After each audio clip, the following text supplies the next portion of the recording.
విజయవాడ ఇంద్రకీలాద్రిపై శాకంబరి ఉత్సవాలు ఘనంగా జరుగుతున్నాయి. అమ్మవారిని దర్శించుకునేందుకు తెల్లవారుజాము నుంచే పెద్ద ఎత్తున భక్తులు తరలివస్తున్నారు. భక్తులకు అసౌకర్యం కలగకుండా అన్ని ఏర్పాట్లు చేశారు. మరిన్ని వివరాలు మా ప్రతినిధి చంద్రశేఖర్ ప్రత్యక్ష ప్రసారం ద్వారా అందిస్తారు. ఉత్సవాలు ఘనంగా ప్రారంభమయ్యాయి. తెల్లవారుజామున 5 గంటల నుంచే భక్తులను దర్శనానికి అనుమతించారు. ఈ శాకంబరి ఉత్సవాల సందర్భంగా అమ్మవారి ఆలయం మొత్తం కూడా పండ్లు కూరగాయలతో అలంకరించారు. అమ్మవారి ప్రతిరూపాన్ని కూడా కూరగాయలతో తయారు చేసి భక్తులకు దర్శనానికి అనుమతించారు. మొత్తం మీద చూసుకుంటే ఇవాళ భక్తులందరూ కూడా చాలా ఎక్కువ మంది ఇంద్రకీలాద్రికి తరలి వచ్చారు. ఈ సందర్భంగా ప్రత్యేక పూజలు కూడా ఆలయంలో నిర్వహించారు. ఈ శాకంబరి ఉత్సవాలను రాష్ట్రం కావచ్చు, దేశం కావచ్చు, పాడి పంటలతో సమృద్ధిగా ఉండాలి, ప్రజలందరికీ ఆహారం సుభిక్షంగా అందాలి అనేటువంటి లక్ష్యంతో ప్రత్యేక పూజ నిర్వహించి శాకంబరి ఉత్సవాలను నిర్వహించడం ఆనవాయితీ. దాదాపు 10 ఏళ్లుగా దుర్గగుడిపై ఈ ఉత్సవాలు నిర్వహిస్తున్నారు. ఈ ఉత్సవాలకు తరలి వచ్చినటువంటి భక్తులందరూ కూడా అమ్మవారి ఆలయంలో ప్రత్యేక ప్రసాదాన్ని అందజేస్తున్నారు. కదంబం అనేటువంటి ప్రసాదాన్ని మొత్తం పండ్లు కూరగాయలతో ఈ ప్రసాదాన్ని తయారు చేస్తారు. మనం ప్రస్తుతం ఆ ప్రసాద తయారీ కేంద్రం వద్ద ఉన్నాము. మొత్తం అన్ని రకాల కూరగాయలు, ఈ కూరగాయలు ఇవన్నీ కూడా భక్తులు సమర్పించినవే. భక్తులు అమ్మవారికి భక్తితో అన్ని రకాల కూరగాయలన్నీ కూడా సమర్పిస్తారు.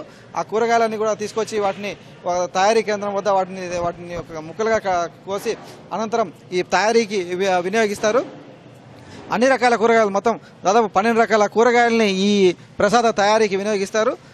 మామూలు రోజుల్లో మాత్రం ఈ ప్రసాదం లభించదు. కేవలం ఈ శాకంబరి ఉత్సవాలు జరిగే 3 రోజుల పాత్ర మాత్రమే ఈ కదంబ ప్రసాదం అందుబాటులోకి తీసుకొస్తారు. సార్ చెప్పండి, ఈ కదంబ ప్రసాదానికి కావాల్సినటువంటి ముడి సరుకును ఎలా సేకరిస్తారు? ఆ తయారీకి పంపిణీ ఎలా జరుగుతోంది ఇవాళ? ఈ కదంబానికి సాధారణంగా భక్తులు వాళ్ళ యొక్క మనోభిష్టం మేరకు ఈ ఆషాఢ మాసంలో కూరగాయలు వాళ్ళ సొంతంగా పండించినవి కానీ కొనుక్కొని కానీ అమ్మవారికి సమర్పించడం జరుగుతుంది. ఈ సమర్పించినటువంటి కూరగాయలు అమ్మవారికి అలంకరణ చేసేసి అన్ని రకాల కూరగాయలు మనం ఏవైతే కూరగాయలు అలంకరణ చేశారో వాటిని మనం కదమ్మం అంటే అన్నీ కలిపి చేసినటువంటి ఈ ప్రసాదం భక్తులకి తయారు చేసి భక్తులకు పంచిపెట్టడం జరుగుతుంది. సుమారుగా ఇప్పుడు ఉదయం నుంచి కూడా ఇప్పుడు దగ్గర సుమారు 20,000 మందికి ఈ ప్రసాద పంపిణీ జరిగింది. భక్తులు వాళ్ళ యొక్క బాధలు కానీ కోరికలు కానీ పాడి పంటలతో సుభిక్షంగా ఉండాలి అని వాళ్ళ మనోవాంఛతో అమ్మవారిని కోరుకోవడం జరుగుతుంది. వాళ్ళ కోరిక మేరకు అమ్మవారికి ఈ ప్రసాదం చేసేసి భక్తులకు వితరణ చేయడం జరుగుతున్నదండి. మనతో పాటు ఇప్పుడు ఈ ప్రసాద తయారీకి సంబంధించినటువంటి పాకశాస్త్ర నిపుణులు సందీప్ ఉన్నారు. ఆ తయారీ దగ్గరికి వెళ్దాము. ఈ ఎలా తయారు చేస్తారు ప్రసాదాన్ని, ఎలాంటి ఐటమ్స్, ఎలాంటి పదార్థాలు ఇందులో ఉపయోగిస్తారని చెప్పేసి సందీప్ నాటి తెలుసుకుందాం. సందీప్ గారు చెప్పండి, ఈ కదంబ తయారీలో ఎలాంటి ముడి సరుకును వాడతారు? ప్రత్యేక శ్రద్ధ ఎలా కనపరుస్తారు ఈ తయారీకి సంబంధించి? ఇందులో సాంబార్ ముక్కలండి, సాంబార్ మసాలా, కందిపప్పు, జీడిపప్పు, నెయ్యి వాడతారండి. ఇంకా ఇంగువ ఎక్కువ, దానికి ప్రత్యేకత బాగా తాలింపు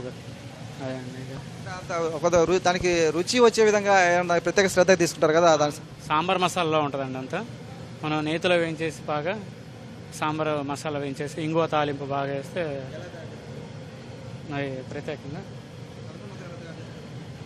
శనపప్పు, మినపప్పు అవన్నీ వేయించేసండి గ్రైండర్లో రుబ్బేసేసి మామూలు సాంబార్ ముక్కలు, పప్పు అన్ని ఉడికాక అందులో వేసేసి అన్నం మామూలుగా అందులో మరిగించేసి ఇలా మామూలుగా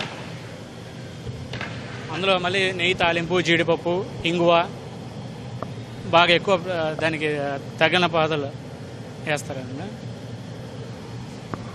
ఇది ఈ శాకంబరి ఉత్సవాల సందర్భంగా మాత్రమే తయారు చేసినటువంటి కదంబ ప్రసాదం తయారు చేసినటువంటి విధానం ఇది. అన్ని రకాల పప్పు దినుసులతో పాటు కూరగాయలను కూడా దీంట్లో కలిపి ఈ ప్రసాదాన్ని తయారు చేసి భక్తులకు ఈ 3 రోజుల పాటు ప్రత్యేకంగా అందిస్తారు.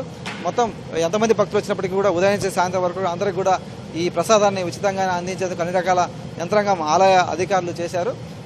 సాయంత్రం 10 గంటల వరకు కూడా, రాత్రి 10 గంటల వరకు కూడా ప్రసాద వితరణ కార్యక్రమం ఉంటుందని చెప్తున్నారు. ఇప్పటికే దాదాపు 25,000 మందికి ప్రసాద పంపిణీ అయిపోయింది. మన సాయంత్రంలో కనీసం మరొక 25,000 మంది పైగానే భక్తులు అమ్మవారి ఆలయానికి వస్తారు. వాళ్ళందరూ కూడా ప్రసాదం పంపిణీకి సిద్ధంగా ఏర్పాట్లన్నీ కూడా జరుగుతున్నాయి. కెమెరామెన్ కోటితో పూర్ణ చంద్రశేఖర్, ఈటీవీ న్యూస్, విజయవాడ.